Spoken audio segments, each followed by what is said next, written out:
जोहान्सबर्गमध्ये G20 शिखर परिषदेचा समारोप। पंतप्रधान नरेंद्र मोदी यांनी तिसऱ्या सत्रात अत्यावश्यक खनिज, कृत्रिम बुद्धिमत्ता यासह अनेक मुद्द्यांवर केलं विवेचन।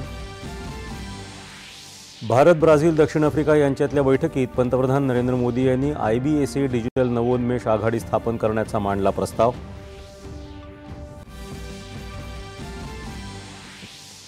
देशाचे सरन्यायाधीश न्यायमूर्ती भूषण गवई आज सेवानिवृत्त। 53वे सरन्यायाधीश म्हणून उद्या न्यायमूर्ती सूर्यकांत यांचा शपथविधी। भारताच्या शांततेला असलेला दहशतवादाचा धोका संपलेला नाही, त्यामुळे सर्वांनी सजग राहण्याची गरज मुख्यमंत्री देवेंद्र फडणवीस यांनी केली व्यक्त।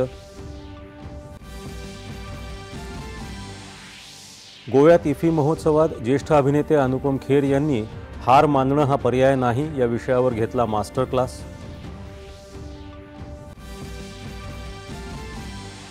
दृष्टिहीन महिलांच्या पहिल्या T20 क्रिकेट विश्वचषक स्पर्धेत भारताला जेतेपद।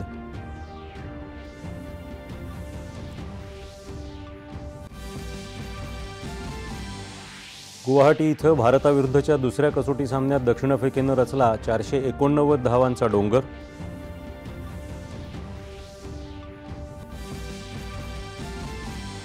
आणि जपानच्या युशी तनाकाला नमवून भारताच्या लक्ष्य सेननं पटकावलं ऑस्ट्रेलियन खुल्या बॅडमिंटन स्पर्धेचं विजेतेपद।